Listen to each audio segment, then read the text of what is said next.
या मालिकेच्या आजच्या भागात आपण पाहणार आहोत, नील जगन्नाथला म्हणत असतो की तुम्हाला जे काही बोलायचं आहे ते स्पष्टपणे बोला आणि त्यावेळी जगन्नाथ हसून म्हणतो की हो, आता मी जे काही बोलणार आहे ना ते थेट मुद्द्याचंच बोलणार आहे. आणि मग तो सगळ्यांना सांगतो की माझ्या लेकीला सावलीला या ऐश्वर्याने घरात कोंडून ठेवलं होतं आणि तिने ते का केलं आता तुम्हीच तिला विचारा. त्यामुळे सगळेजण ऐश्वर्याकडे बघू लागतात. तर ऐश्वर्या घाबरून खाली मान घालते. तितक्यात काही कॉन्स्टेबल जगन्नाथला अटक करण्यासाठी त्या ठिकाणी येतात. तर जगन्नाथ त्यांना थांबवतो आणि तिलोत्तमाला म्हणू लागतो की हे बघा तिलोत्तमा मेहेंदळेबाई, मी सारंगची पत्रिका बघितली होती तेव्हाच मला कळलं होतं की त्याच्या जीवावर संकट आहे आणि म्हणूनच मी ही गोष्ट सांगायला तुमच्या घरीही आलो. पण तुम्ही माझ्यावर विश्वास ठेवला नाही. पण सावलीने माझ्यावर विश्वास ठेवला आणि ती इथे आली, त्यामुळे सारंगचा जीव वाचला.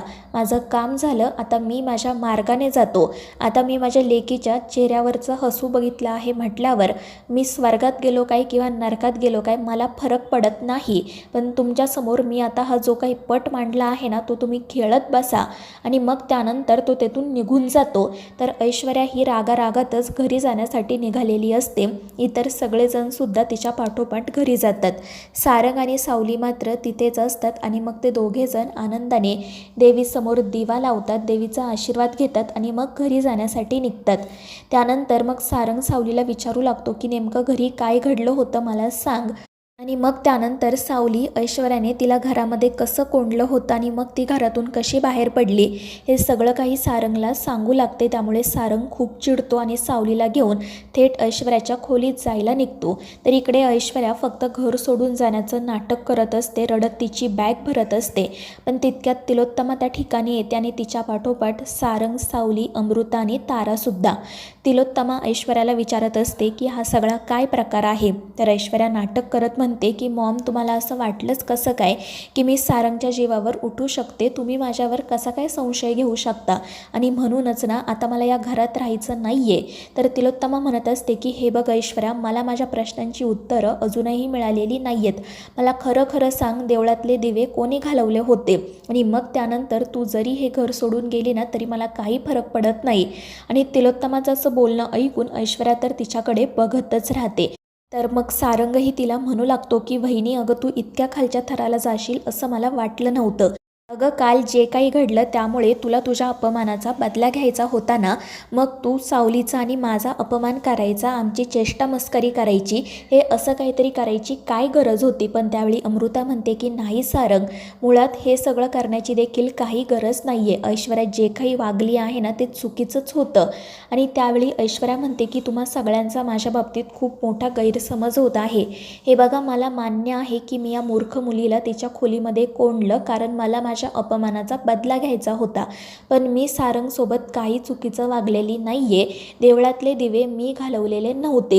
आणि मग ती तिलोत्तमालाही म्हणू लागते की मॉम, मला माहिती आहे सारंग आपल्या घरातल्यांसाठी किती महत्त्वाचं आहे आणि माझ्यासाठी सुद्धा. मग मी त्याच्या बाबतीत असं कसं वागू शकते? तुमचा खरंच खूप मोठा गैरसमज झाला आहे. मी खरंच देवळातले दिवे घालवले नव्हते. हवं तर मी या मुलीसोबत जे काही वागली आहे ना त्यासाठी तुम्ही मला शिक्षा करा, पण उगाच माझ्यावर खोटे आरोप करू नका.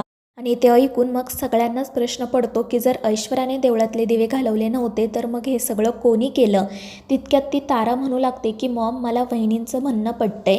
कारण ऐश्वर्या वहिनी बेजबाबदार असतील पण त्या सारंगच्या जीवावर उठणार नाहीत, कारण त्या तितक्याही निर्दयी आणि हलकट नाहीत. आणि ताराचं असं बोलणं ऐकून ऐश्वर्या रागातच तिच्याकडे बघू लागते. पण मग त्यानंतर ती भैरवीचं नाव घेत म्हणते की मॉम, मला असं वाटतं की ताराची मॉम म्हणजेच भैरवी वजे जेव्हा मंदिरातून बाहेर पडली होती तेव्हा तिने तुम्हाला धमकी दिली होती. कदाचित तिनेच हे सगळं घडवून आणलं असेल. आणि त्यावेळी मग तिलोत्तमाला देखील भैरवीची धमकी आठवते. ती म्हटलेली असते की मी तुझ्या लेकाच्या आयुष्यात कायमचा अंधार आणल्याशिवाय गप्प बसणार नाही. आणि त्यातच ऐश्वर्या अजून आगीत तेल टाकत म्हणू लागते की हे सगळं ना ताराच्या मॉमनेच घडवून आणलं असणार, कारण त्या कशा आहेत आपल्याला चांगलंच माहिती. आणि त्यामुळे मग सगळ्यांच्याच नजरेतून ही ऐश्वर्या सुटते आणि त्यांचा संशय भैरवीवर जातो. दुसरीकडे जगन्नाथला अटक झालेली नसते म्हणून त्या बायका अजूनही पोलीस स्टेशनमध्ये गोंधळ घालत असतात. आणि तितक्यात जगन्नाथ त्या ठिकाणी येतो. तोही म्हणू लागतो की अटक करा, अटक करा, जगन्नाथला अटक करा. आणि मग त्यानंतर तो त्या लोकांना विचारतो की नेमका प्रॉब्लेम काय आहे तुमचा? कशासाठी मला अटक करा ही मागणी करताय तुम्ही? आणि त्यावेळी ती बाई म्हणू लागते की अरे तू समाजामध्ये अंधश्रद्धा पसरवतो, एखाद्याच्या जीवाला जर धोका असेल तर तो धोका काय होम हवन करून टळणार आहे का?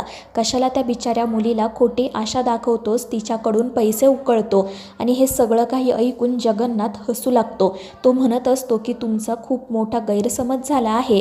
पण ती बाई काही ऐकायला तयारच नसते. ती म्हणत असते की जर खरंच तुला भविष्य दिसत असेल ना तर मग सांग मला पुढच्या 10 मिनिटांमध्ये काय होणार आहे ते. आणि ते ऐकून जगन्नाथ म्हणतो की ठीक आहे. आणि मग तो घोरपडेंकडून एक वही आणि पेन घेतो आणि त्या बाईचीच कुंडली मांडायला सुरुवात करतो. दुसरीकडे तिलोत्तमा ऐश्वर्यासाठी पाणी घेऊन येते आणि तिला म्हणू लागते की ऐश्वर्या मला माफ कर, मी तुझ्यावर संशय घ्यायला नको होता, पण तुलाही माहिती आहे ना मी सारंगच्या बाबतीत खूप सेन्सिटिव्ह आहे. जर त्याच्या बाबतीत काही चुकीचं घडलं तर ते मी सहन करू शकत नाही. तर ऐश्वर्या म्हणते की हो मॉम, मला कळतंय सगळं आणि मला हे मान्य आहे की मी त्या मूर्ख मुलीच्या बाबतीत चुकीची वागली आहे, पण मी सारंगच्या बाबतीत खरंच चुकीची वागलेली नाही आहे. देवळातले दिवे मी खरंच घालवलेले नाही आहेत. आणि त्यावेळी मग तिलोत्तमासुद्धा तिच्यावर विश्वास ठेवते आणि तिला हे सुद्धा सांगते की हे बघ, मला माहिती आहे तुला त्या मूर्ख मुलीचा राग येतो, मलासुद्धा तिचा राग येतो, पण आपली लढाई तत्वांची आहे. त्यामुळे एखाद्याच्या जीवावर उठेल किंवा त्याला इजा होईल असं तू प्लीज पुन्हा काही करू नको. शेवटी आपल्याला एका घरात राहायचं आहे. असं काहीच घडायला नको की ज्यामुळे आपली एकमेकांसोबतची नाती तुटतील. आणि त्यावर ऐश्वर्या नाईलाजाने हो म्हणते. तितक्यात मग सावली, सारंग आणि तारा त्या ठिकाणी येतात.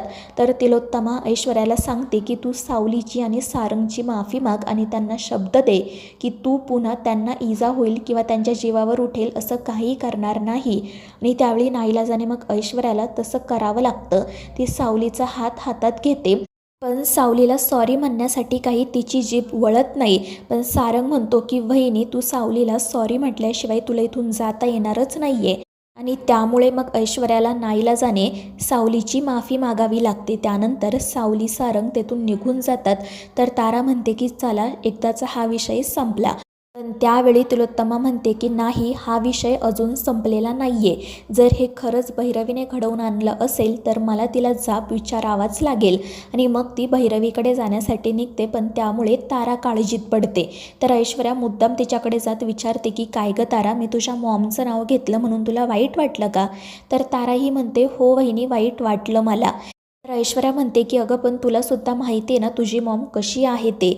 जर तिचा इगो हर्ट झाला तर मग ती काही करू शकते ना. आणि त्यावेळी ताराही म्हणते की हो, मी माझ्या मॉमला चांगलंच ओळखते, तीसुद्धा अगदी तुमच्याच सारखी काळ्या मनाची आणि पाताळ यंत्री आहे.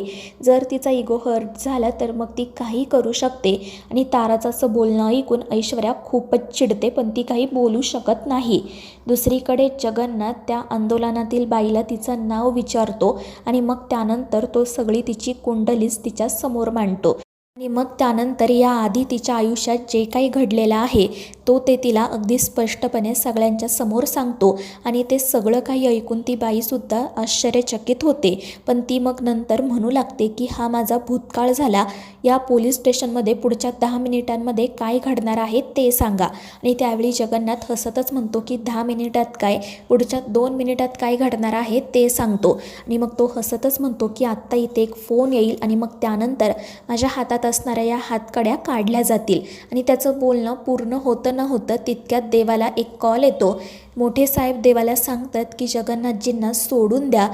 आणि मग त्यानंतर देवा लगेच आनंदाने जगन्नाथची सुटका करतो. आणि हे सगळं काही पाहून ते लोक तर आवाकच होतात. तर जगन्नाथ त्यांना स्पष्टपणे म्हणतो की हे बघा, मी काय बोलका पोपट नाही आहे, मी काय भविष्यवाणी करत नाही.